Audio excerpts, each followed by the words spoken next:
Live from ABC7, this is Eyewitness News at 7 p.m. on LA56. He was a great, caring, loving, loyal man. That's all I have to say. Family members of the man allegedly killed by rap mogul Suge Knight in a hit-and-run crash are calling for justice. A brother and sister killed in a horrible high-speed crash with street racing to blame. A dog struggling in the swollen LA River, the dramatic rescue, and it's all caught on video. Good evening, I'm Rudabeh Shabasi in for Colleen Sullivan. I'm David Ono, welcome to Eyewitness News at LA56, LA's only live local newscast at 7 p.m. And we begin with breaking news. An officer struck at Whittier. Bill Thomas is live overhead in Air 7 HD. Bill? Yeah, we'll get to that officer struck on Colima Road, but first, there's a fatal crash here on Colima Road. This is right by Mar Vista, an area referred to as the Colima Pass in Whittier, and Whittier police officers confirming one person died in this wreck. You see the SUV hitting the tree off of Colima Road. The investigation ongoing here. Now, related to this crash, down the road about a half a mile, Whittier police officers tell us one of their officers was directing traffic here. This is Colima Road right by Whittier Boulevard, and they tell us that officer was struck by a vehicle earlier this afternoon, right around 5:45. That officer's injury said to be non-serious, but as you can see, Colima Road right now, it's all shut down between Whittier and Hacienda Heights. Hacienda Road, that'll get you between La Habra and Hacienda Heights as your alternate. Reporting live from Air 7 HD, I'm Bill Thomas, ABC7 Eyewitness News. All right, Bill, thank you. New details have emerged of the fatal hit-and-run involving rap mogul Suge Knight. Knight has been arrested on suspicion of murder after investigators say he ran down two men, killing one of them. Eyewitness News reporter Jory Rand is live outside the jail in downtown L.A. with reaction from Knight's attorney and one victim's family. Jory. David, two very different stories are being told today about exactly what happened yesterday. Suge Knight's attorney says his client was under attack, acted out of self-defense. He didn't even know that he hit anybody with his truck. Meantime, the LA County Sheriff's Department tells a much different tale, saying Suge Knight knew exactly what he was doing when he ran over two men, killing one of them. Marion Suge Knight remains in Los Angeles County Men's Central Jail tonight, accused of murder after allegedly driving over and killing Terry Carter yesterday afternoon in Compton. It looks to us like the act was intentional. They actually intended to drive over these people. The Sheriff's Department says Knight was sitting in the driver's seat of his pickup truck when he was involved in a physical altercation with actor Cleabone Sloan, seen here in the film Training Day. They say Knight then backed the truck up, knocking Sloan to the ground, then drove over Sloan, hit Terry Carter, and drove off. Sloan was injured. Carter died at a local hospital. I believe that the true individuals who are responsible here are the people who initiated the fight. Suge Knight's attorney says his client was being attacked by a group of men and drove his truck not to attack, but to escape. They beat him, grabbed him, threatened to kill him. He had a reasonable belief at that time that his life was in danger. That may be his defense, I don't know. It doesn't appear that way to us. I mean, if it was, obviously we wouldn't have booked him for murder. I would just like justice for my dad. Meantime, Terry Carter's family is heartbroken today, saying he would never have attacked anyone because he was a non-confrontational type of person. He was a great, caring, loving, loyal man. That's all I have to say. So now we await the district attorney's office to see what, if any, charges Suge Knight will face. The Sheriff's Department says they've seen enough evidence to warrant murder and hit-and-run charges. Suge Knight's attorney says that he expects his client to be fully exonerated. We're live downtown. Jory Rand, ABC7 Eyewitness News. Jory, thank you. Suge Knight's criminal history is well documented, and the story of how he became so wealthy is the stuff of legend. He's famously said to have made his fortune by dangling Vanilla Ice upside down by the ankles from a 20th-story balcony and demanding money for his song Ice Ice Baby. Vanilla Ice has said in interviews that the story has been embellished, but he did give royalties to Knight. I look at it in a positive way, saying, you know what? That money went on to start Death Row Records. That money funded some of the greatest hip-hop music of our time. The Chronic record, funded by the Vanilla Ice. Nobody ever thought about that. One of the most famous nights in hip-hop history came at the 1995 Source Awards when Knight, then the head of Death Row Records, famously mocked his rival, Bad Boy Records mogul P. Diddy, for including himself on the tracks of his artists. And one other thing I'd like to say, any artist out there want to be an artist and want to stay a star, and don't want to have to worry about the executive producer trying to be all in the videos, all on the record, dancing. Come to Death Row. The incident fueled anger between East Coast and West Coast rappers and their fans. A year later, death row artist Tupac Shakur was gunned down on the Las Vegas Strip.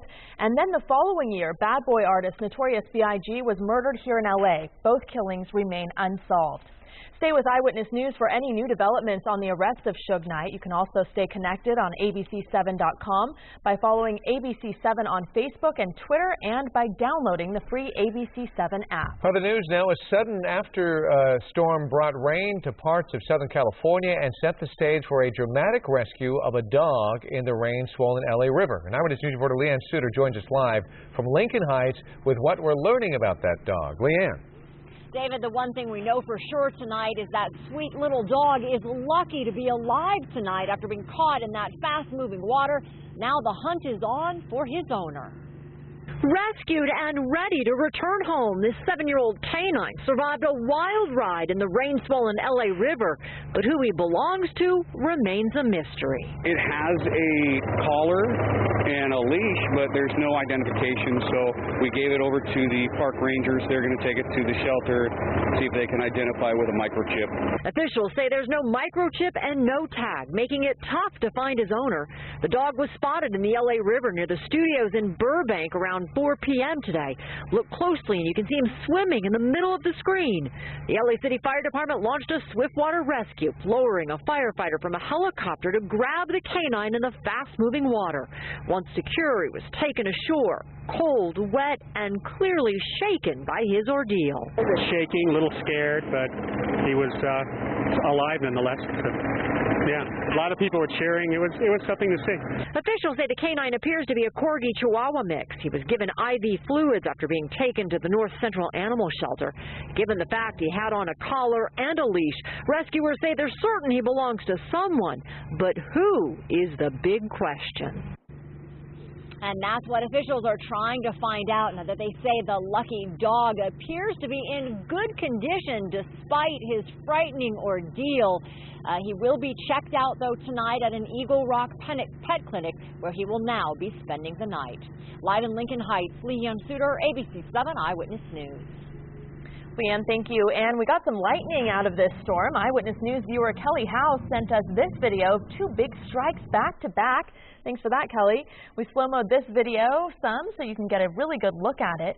It was on the westbound 134 at about 3:30 this afternoon.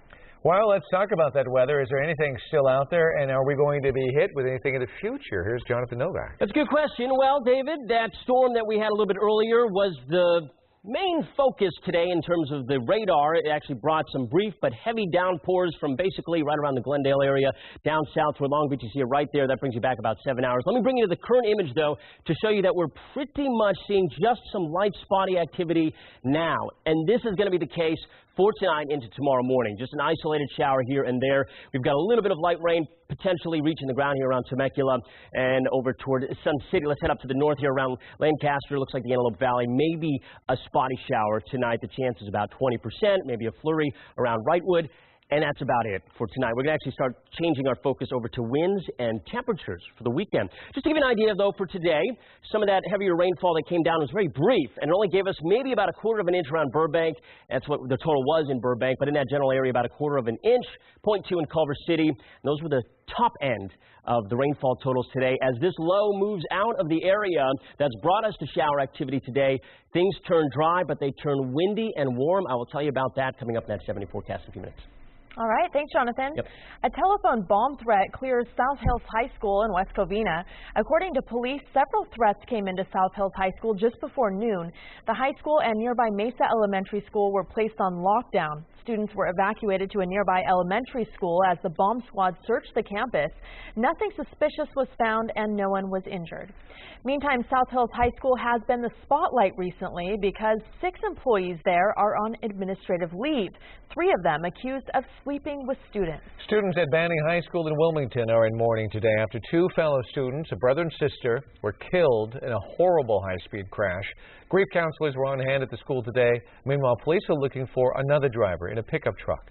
Eyewitness News reporter Sid Garcia has the latest on the investigation. The surveillance video shows a red Honda and a dark-colored pickup truck speeding west in the eastbound lanes on PCH just moments before the crash. Ulises Galvez was at his desk when one of the security cameras at his car dealership caught these images. It almost seems like they were still going full speed before they even hit impact. Inside the Honda, 18-year-old Lexi Garcia and her 16-year-old brother Eli. Both were killed when their cars slammed into a van. They were students at nearby Banning High School. I still am shocked, it's crazy. I just feel bad for the family. The LAPD isn't officially calling it street racing, but they say speed was a factor in yesterday's crash. Students walked into school this morning with long faces and heavy hearts. They say the Garcias were popular students. They were really nice. Lexi was really sweet. Eli was just really clumsy. He was really funny. Lexi, she was beautiful. She'd always make everybody smile. She'd have a great time with Eli. They were super close. Eli was the best. He'd make everyone smile and have fun. I'll say to the mother that I feel very sad about what happened to her child and daughter. Ulises Galvez told me when he got home last night, he had a talk with his 17-year-old son about what happened. I showed him actually the video, our surveillance. I showed him the video of the news showing the actual wreckage, and I told him, look, son, this is what the price you pay, for just a momentary high or an adrenaline rush. It's not worth it, I told him. It's not worth it at all. LA Unified has dispatched a team of crisis counselors to Banning High School to help students, staff, and teachers deal with the loss of the Garcia teens. In Wilmington, Sid Garcia, ABC7 Eyewitness News. We have some breaking news now. Let's head up to Bill Thomas in Air 7 HD. He is over a crash in downtown LA where a Blue Line train has hit a pedestrian. Bill? Yeah, the information comes to us from the LA City Fire Department. This is Washington Boulevard, actually Long Beach Avenue just below Washington Boulevard, and they are confirming for us a pedestrian was struck and killed by that Metro Blue Line train. The cause of the accident unclear as of right now. No word of any injuries to anybody on board the train. As you can see, the Metro Blue Line is stopped, so a disruption in service, and the investigation into the collision continues. Reporting live from Air 7 HD, I'm Bill Thomas, ABC7 Eyewitness News. Okay, Bill, thank you. A big surprise in a San Bernardino courtroom. A man accused of killing 4 family members makes an unexpected request. Inland Empire Bureau Chief Rob McMillan was there. It was a bombshell in court this morning. Chase Merritt, the man accused of quadruple murder, says he no longer wants an attorney and wants to represent himself from this point on. Generally considered an unwise move. You understand that? Yes. So why the decision to go it alone? Well, his attorney says Merritt has congestive heart failure, and they were at odds over the timing of things. His attorney says he needed 6 to 8 months to prepare for a preliminary hearing, and Merritt doesn't think he has that long. The difficulty for Mr. Merritt was that he wasn't getting an opportunity to be able to get his matter before the court in a manner that he wanted to, as fast as he wanted to. And he's scared to death that he's going to die before he gets a chance of doing it. Tell me a little bit about your education. 2 years of college, high school graduate. Merritt is accused of killing all 4 members of the McStade family in Fallbrook back in 2010. Their bodies were found in the desert north of Victorville more than a year ago. Were you expecting this as a outcome of today's hearing? Leaving court, Merritt's family was asked if it would have been smarter for him to keep an attorney. They only said this. Also in court, several media organizations, including ABC7, were part of a motion to unseal the search warrants in the case to provide more information. The judge denied that motion. So Merritt is expected to represent himself on his preliminary hearing, which is scheduled for April 7th. In San Bernardino, Rob McMillan, ABC7 Eyewitness News. Up next, a wedding to remember for one couple and their guests. But not quite the way they had planned. We'll show you what happened when their hot air balloon came in for an unexpected landing. Plus, new local measles cases are popping up. Our outbreak now getting the attention of the White House. An amazing video how one man pulled off a historic climb at Niagara Falls.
Moments of terror in San Diego. A hot air balloon carrying a wedding party landing in a city street. The pilot used a treetop to break the fall. Here's ABC's Ryan Owens. It looks like a relaxing ride over the hills of Southern California, but when the wind shifts, this balloon starts to fall. The pilot has to find a safe place to land, and fast. He flies just above cars on his way to an empty parking lot, but doesn't quite make it. I basically put the basket down into a treetop to slow us down before we touch down. The big day even more memorable for this bride and groom, but also a reminder balloon rides don't always go as planned. Oh my God! This one hit power lines last summer and crashed into a Massachusetts neighborhood. Another power line accident in Virginia just 2 months before. It killed 3. Fortunately, that's rare. Government statistics show in the past decade there have been 119 accidents and incidents involving balloons and 18 deaths. It might be the most majestic ride imaginable, but sometimes things can and do go wrong, even on your wedding day. Ryan Owens, ABC News, Dallas. Something you have to see, a professional climber took ice climbing to new heights after scaling Niagara Falls. This week, Will Gadd scaled 147 feet up frozen cliffs next to the still flowing water in Horseshoe Falls. Redbull.com says it took him about an hour to get to the top, and then he did the ice climb 2 more times, but amazing video. Wow.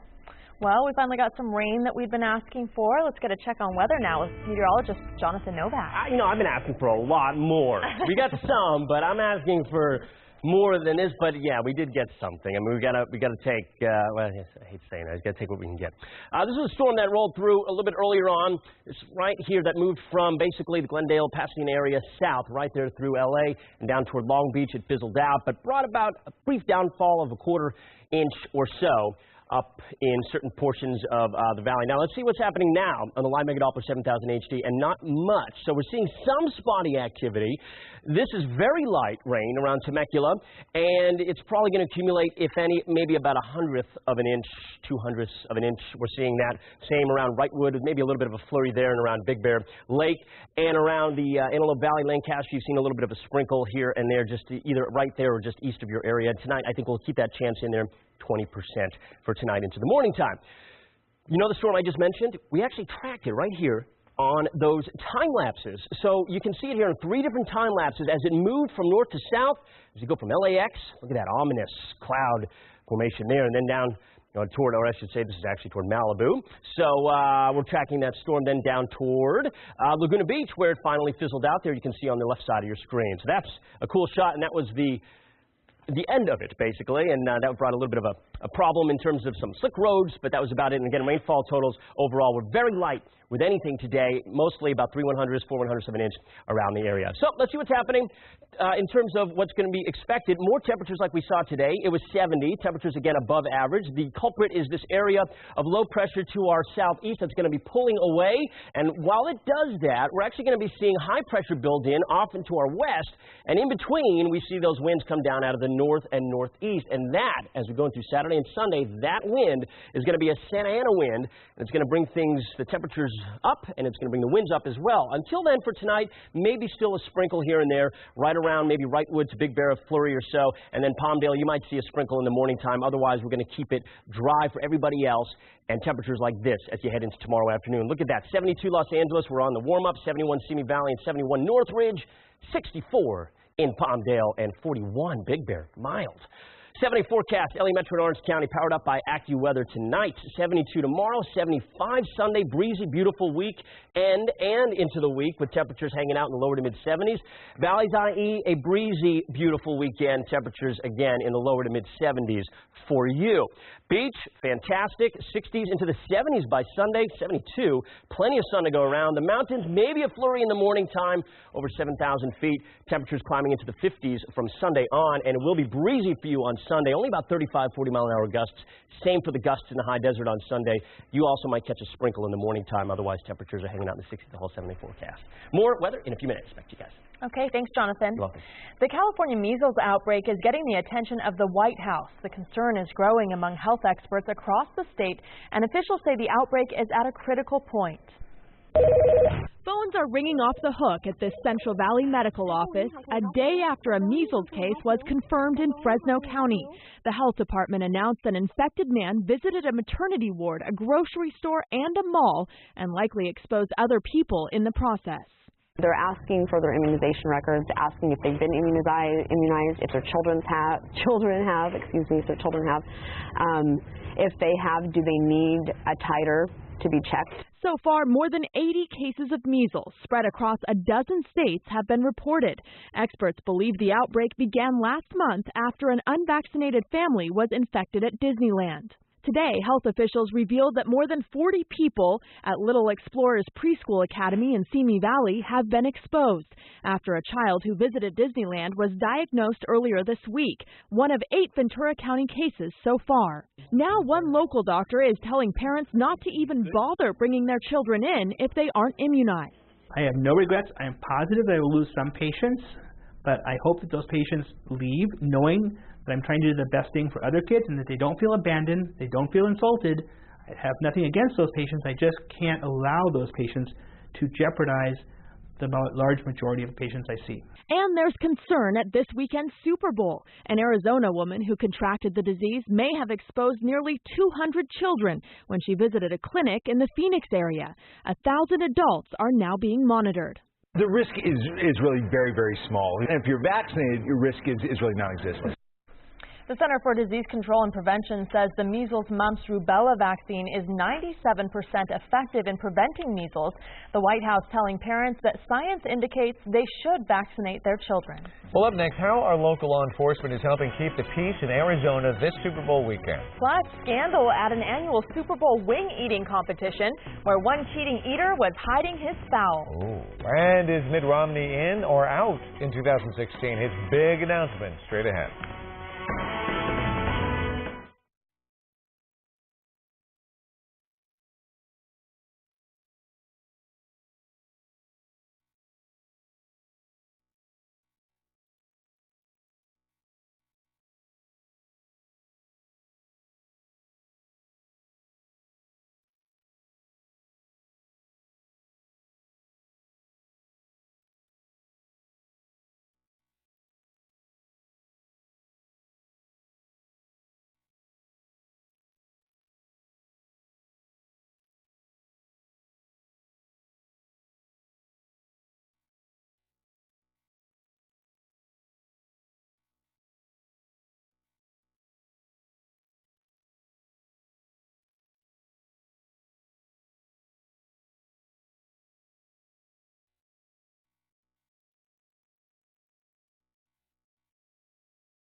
Security is a vital concern at the Super Bowl. The LA County Sheriff's Department is helping out. The department sent 10 deputies to Arizona, and one of them is already being called a hero. Deputy Amy Raniag works with a canine unit.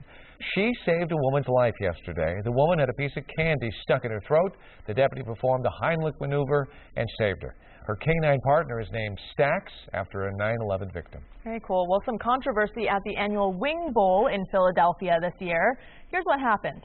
The goal simply is to eat the most chicken wings. But one contestant, pro wrestling star Mick Foley, was disqualified after he was found trying to stuff uneaten wings down his pants and in a fanny pack. No word yet on whether Foley could be banned from future Wing Bowls. Wow. So attractive, too. We are updating the evening's top stories next at 7:30. Including Suge Knight held on $2 million bail after a deadly crash in Compton. The victim's family is speaking out. Plus this.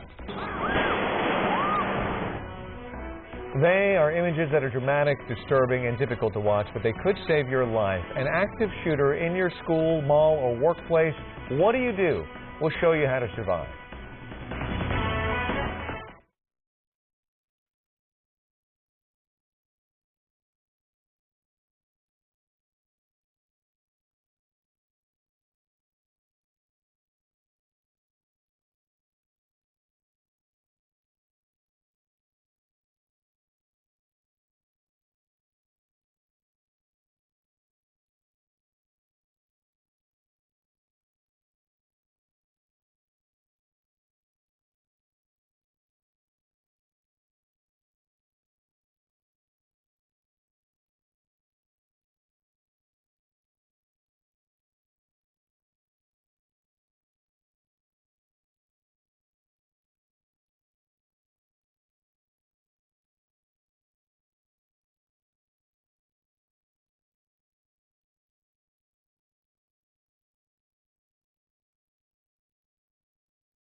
Live from ABC7, this is Eyewitness News at 7:30 p.m. on LA56.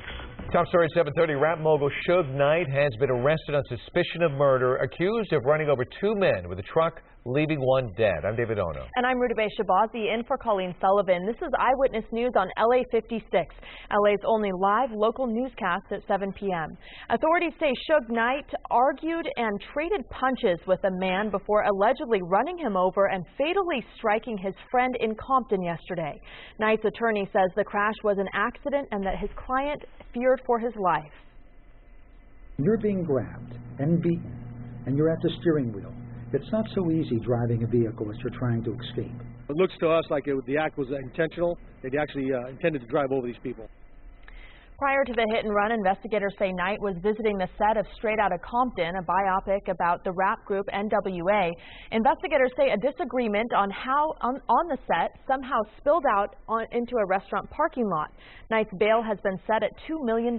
Friends and family of the man killed in that accident are shocked and distraught over the deadly confrontation with Suge Knight. Eyewitness News reporter Leo Stowers spoke with Terry Carter's family. Me and my dad had a special bond that could never be replaced. Crystal Carter cannot believe her father, 55-year-old Terry Carter, is gone. And I would just like justice for my dad and our whole family. He was a great, caring, loving, loyal man. Suge Knight's attorney claims his client was being attacked when he took off in his vehicle, hitting Carter and two other men. Family members say they do not know what sparked any argument between Carter and Knight, but say Carter would never attack anyone because he was a non-confrontational type of person. There is just no evidence, there's no history, there's nothing that would suggest that he would in any way be violent or be a part of violence going on. And it is a complete tragedy. We are really, really grieving. Avis Ridley Thomas, wife of LA County Supervisor Mark Ridley Thomas, says her cousin was a successful entrepreneur who had multiple businesses and real estate ventures. She says he even once formed a record company with rapper and actor Ice Cube, who is one of the producers of Straight Outta Compton. He helped negotiate the deal that brought filming of the picture about the rappers to Compton. He was concerned about ensuring that Compton, the place where he grew up, was presented in a more positive light. Family members say they're not the only ones hurting. They say Carter and his wife raised nearly 24 foster children, and they say those kids are hurting as well. In Ladera Heights, Leo Stowers, ABC7 Eyewitness News. In the Aaron Hernandez murder trial, the victim's mother was overcome by emotion and left the courtroom for a second day in a row. Ursula Ward left in tears as prosecutors showed pictures of her son Odin Lloyd's body. Former NFL player Hernandez is accused of shooting Lloyd to death. Lloyd's girlfriend at the time was the sister of Hernandez's fiancé, but that girlfriend testified today that Lloyd and Hernandez were not close. From what I'm aware of, they were only really around each other and communicated when I was there. Me and my sister were present. One other note, Hernandez's old team plays in the Super Bowl Sunday. The judge told jurors they can watch the game, but must turn it off or leave the room if Hernandez's name is mentioned. A gunman storms in, trying to kill as many people as possible. It is terrifying. The majority of active shooter events are fast, they're violent, and they end before police can arrive. If you find yourself in one, the most likely person to save you is you. The LA County Sheriff's Department knows that, and that's why they produced a video to help you get out alive. And we must warn you, this video is graphic. What's happening? Oh my God. He's shooting in the library right now. He's firing shots from the library. I saw him coming up the elevator and walked by about 10 feet away from me with his gun pointed. We've seen the images, the ruthless killing of innocent people. Shots fired, shots fired. From the furthest corners of the globe to our own backyard. Active shooter tragedies are occurring with increased and frightening regularity. In the year 2000, this country saw one incident. In 2010, there were 26. They come out of nowhere, unpredictable, with lightning speed. Law enforcement repeatedly trains for this, but the reality is most of the time, the shooting is over by the time they arrive. It's the innocent public that needs to be prepared. We wanted to be able to take a leadership role and bring in public attention to the crisis that we're facing, and to be able to give people who unfortunately find themselves in a situation to know what their options are. LA County Sheriff Jim McDonald's department is waging war on this type of terrorism by arming people with knowledge. We're going to have to let you go. It has produced a video that is startling and graphic. The scenarios are actually based or inspired by true events. Sergeant Harry Drucker produced it. taking us to places we all find ourselves. With the help of Hollywood professionals, these scenes play out with shocking realism. Hey, buddy. Difficult to watch, but necessary in preparing the public for the real thing. When they do occur, there is blood, there is violence, and we don't want to sugarcoat any of that. I think the value outweighs the downside to looking at a violent scenario like this, because when it happens quick, and it is very violent. Almost half the incidents in the last few years happened in places of commerce, businesses with foot traffic, the workplace, malls.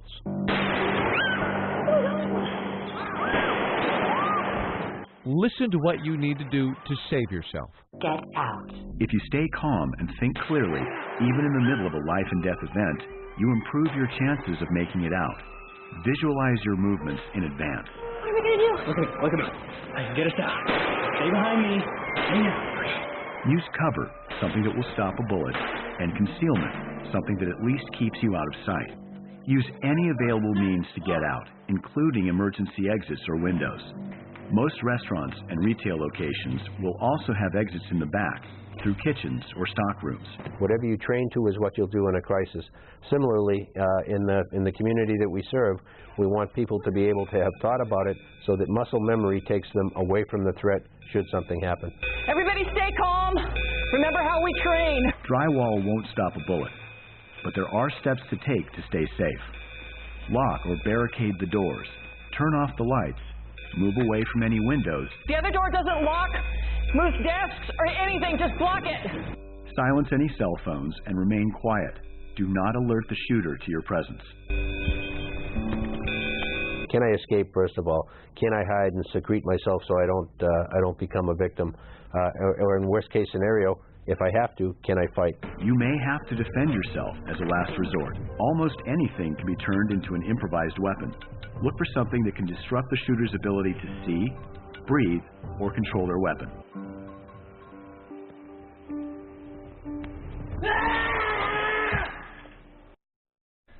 Yes, it's scary. You can watch the entire Sheriff's Department active shooter video on our website right now at ABC7.com. Again, keep in mind, it is graphic, but it could save your life. Mitt Romney announced today he is not running for president in 2016. Romney was the Republican nominee in 2012. He also ran in 2008, and recently he appeared to at least be considering another run. But today he said he believes someone from the next generation of Republican leaders might have a better shot at winning. Still, even today's announcement seemed to leave open a slight possibility he could run. I've been asked, and will certainly be asked again, if there are any circumstances whatsoever that might develop that could change my mind. That seems unlikely. Accordingly, I'm not organizing a PAC or taking donations. I'm not hiring a campaign team. Even before today, several of Romney's major donors and one veteran staffer had already shifted their support to former Florida Governor Jeb Bush. Well, up next, amazing images from the 3D convention up and printing in Burbank, and you won't believe your eyes. A sneak peek when we come back. And if the Super Bowl isn't your thing, maybe heading out to a movie is? George Finocchio shows us what's new in theaters. Straight ahead. Beautiful sunset over downtown after some rain today. How long does the rain last? Your weekend forecast ahead. Stick around.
A big 3D printing convention is underway through tomorrow at the Marriott Burbank Convention Center. Companies are demonstrating their 3D printing and showing examples of what they can do. The most common printers create solid objects in plastic that you can design in 3D on your computer, and they range in price from under $1,000 to many thousands of dollars. The event also features a 3D printing competition by digital artists. You're so elaborate. Yeah, beautiful. Awesome to see. Well, time-traveling teens take on Kevin Costner at the box office this weekend. But the new films won't take down January's big winner, and that is American Sniper. Here's entertainment guru George Pinocchio with a look at what's new in theaters. You guys are crazy. We can't build a time machine. Did you see the tape? I mean, I think we already did build it. In Project Almanac, some young friends develop a makeshift time machine. The teens soon discover that messing around with the past for their own personal gain can cause serious repercussions. Project Almanac is rated PG-13. Some other friends find trouble of their own in the thriller The Loft.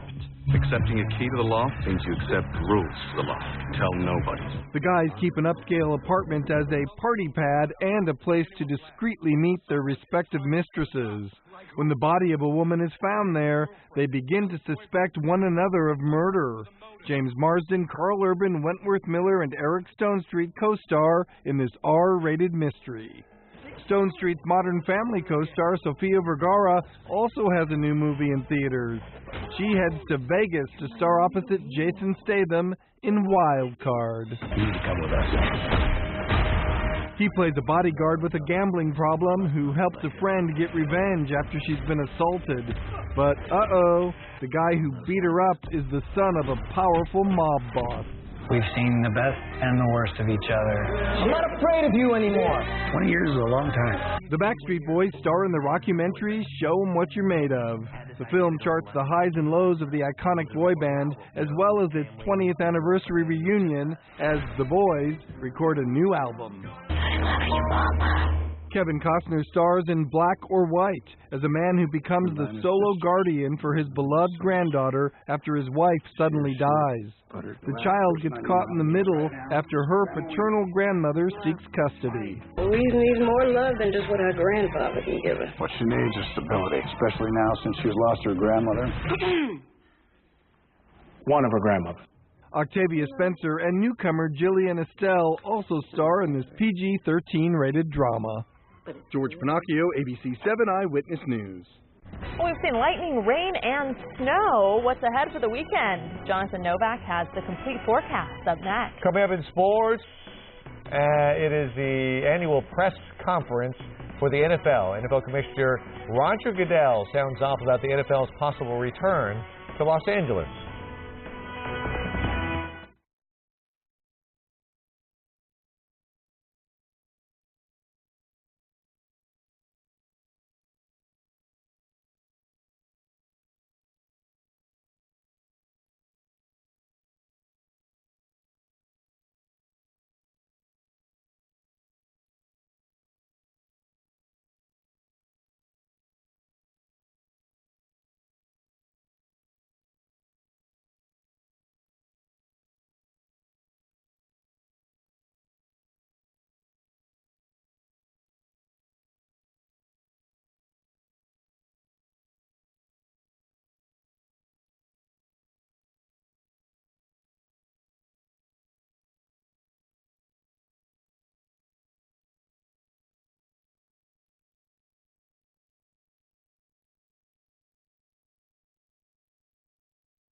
Some rain across the Southland tonight. Let's head over to meteorologist Jonathan Novak for a look at weather. Yeah, guys, time-lapse from Burbank, and we're going to head over here to a time-lapse earlier from, there it is, Laguna Beach, and you can see the clouds were around, and in fact, on the Laguna Beach time-lapse, see right here, was the remnants of a storm that rolled through. Let's take a look at that live Megadoppler 7000 HD. I can show you that storm that moved pretty quickly north to south, and that was about 7, 8 hours ago or so from basically the Glendale area down south toward Long Beach right there. Brought about 1/4 of an inch. It was a fast mover, brief but heavy rainfall with that. Otherwise, it was sort of light activity around the area, some light snow even around the mountains, and right now we are left with the current picture showing just some spotty activity. Let's zoom around and see what's going on here. We got just a little bit of light rain right around, I'd say, let's see here, the latest imagery, right around the Big Bear area over toward Wrightwood, maybe a little bit of flurry as well tonight. And then for tomorrow in the morning, you might still catch that. You might get a little bit of a light sprinkle around the Antelope Valley, maybe even around the mountains, maybe even a flurry around 7,000 feet or above. The chance of that continuing on, really on the low end, about 20, 30% through Saturday morning, and then we're going to take it out. And we're going to start looking at temperatures and how they're going to be warming up for the rest of the weekend, and the winds too. Tonight it is a comfortable evening, 60 Van Nuys, Santa Monica, and Ontario. 40 in Wrightwood. We've got 34 Big Bear and 54 in Palmdale. Why did we have the rain today? Well, again, a second time here in about a week, we've had an area low pressure from the south moving just south of our area and give us some of that subtropical moisture. A warm system, really not cooling things down a lot to give us a lot of snow, not seeing those big clashes of air masses to give us a lot of rain. So unfortunately, totals were on the low end. The next feature that's going to move in is high pressure, and between the two, we see those winds come down from the north and the northeast. That's going to be a gusty Santa Ana for Saturday and Sunday.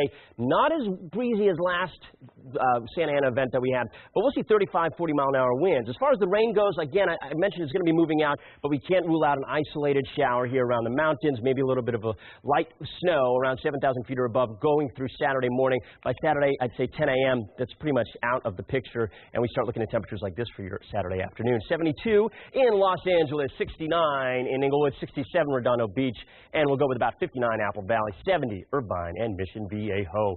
7-day forecast for LA Metro and Orange County, powered up by AccuWeather. A beautiful weekend, a little bit breezy, temperatures above average in the lower to mid-70s. Then next week, just tons of sun, maybe a little bit of morning cloud cover here Wednesday, Thursday, Friday, but temperatures are looking good. Valleys, IE, okay. A little breezy, 35 for those winds, gusting on Saturday and Sunday with temperatures above average in the mid-70s by Sunday. That'll be your warmest day. The beach, same for you. Sunday's your warmest day at 72. A few clouds on Saturday. That's the worst of it for your weekend, and next week is looking fantastic. Mountains, again, a morning sprinkle or a little bit of light snow is possible through about 9, 10 a.m. Temperatures are going to be climbing back into the 50s by Sunday into Monday. The winds will be kicking up a little bit heading into the weekend as well, 35 miles an hour. Same for the high desert. We'll keep you pretty much dry, though. Partly cloudy skies Saturday and Sunday, and next week, a lot of sunshine to go around and temperatures into the 60s. Dallas has more on the forecast, ABC7 and 11. Thanks, guys. All right, Jonathan, thank you. You're welcome. It has been a rough year for the NFL. Commissioner Roger Goodell admitted that during his annual press conference at the Super Bowl. Goodell also says the Shield is investigating Deflategate thoroughly. The commission also talked about the NFL returning to Los Angeles. There have been no determinations of us going to Los Angeles, any particular team going to Los Angeles, or going to any particular stadium. We have several alternatives that we're evaluating, both from a site standpoint. There are teams that are interested but are trying to work their issues out locally. And so as a league, we haven't got to that stage yet. The Super Bowl is the most wagered single-day sporting event. Nevada sports bettors wagered more and lost more than ever in 2014. The state's 187 sports books won $227.04 million off the $3.9 billion wagered in sports in 2014. The sports books won more than $113 million on college and pro football games. And wonder what kind of odds you could have gotten on Tiger having the worst professional round in his career, and a short game gave him the most trouble. Tiger's opening 9 in the second round of the Phoenix Open included a double bogey and a triple bogey, and matched his career-high worst 9-hole score of 44. Tiger then proceeded to shoot a 38 on his second 9 for an 11 over 82. It's his worst score as a professional and only the second time he's shot in the 80s as a pro. He missed the cut for the 13th time, 19 shots back at the leader, Daniel Berger. Hopefully, Kobe's comeback from surgery is better than Tiger's so far. Kobe had successful surgery on his rotator cuff on Wednesday. He's expected to be out 9 months. The Mamba sat down with NBA TV's Ahmad Rashad and talked about the difficulties in dealing with the rash of injuries. You control what you can control. I can't, the Achilles injury, I can't control that. I mean, I did everything humanly possible to be ready every single night. Something like that happens, it's out of your control. What drives you to come back? The process of it. I want to see if I can. I don't know if I can. I didn't know if I could come back from that. I wanted to find out. I want to find out. I want to see. And what I'm going to do is I'm going to do what I always do. Is just break everything down to its smallest form, smallest detail, and go after it. Kobe's expected to be recovered by the start of training camp in September. Are you ready for game day? We'll introduce you to one local guy who takes Super Bowl Sunday to the extreme. Eyewitness News reporter Alex Michelson gives us a look inside this man's home as he gets ready to throw the ultimate Super Bowl party. Dave Spiller calls his Calabasas home Super Bowl Central. He's combined his experience in the music business and as a contractor to create a party unlike anything you've seen before. I have 137 things on at one time, just in this room. There are 70 laser lights, 12 TVs, fog machines, snow machines, and merchandise from every NFL team. It's just like a Christmas party. You just keep saving your decorations year in and year out. We visited Dave's home in Sherman Oaks last year. Dave has a special surprise every time a touchdown is scored. At the time, his wife was not a fan of all the decorations and confined the event to the guest house. This year, Dave's single, and the party is taking over the whole house, from the garage to the outside. Even the bathroom is decorated. I'm single, I'm breaking all the rules, but we're having all the fun in the world. Dave says if you've got a big enough group come into your house, consider inviting food trucks to serve outside. The usually healthy Construction will be here, serving mac and cheese and short ribs. Super Bowl is not supposed to be healthy. Another idea, games outside for the little and big kids out there. I asked Dave to respond to those who might think all this is a little crazy. Nothing's crazy enough for me. Game on! In Calabasas, Alex Michelson, ABC7, Eyewitness News. That was just amazing. We'll be right back.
Thank you for joining us for Eyewitness News at 7:30 on LA56. Law and Order SVU is coming up next on LA56. Eyewitness News continues at 11 p.m. on ABC7 and anytime on ABC7.com. Have a great night. Good night.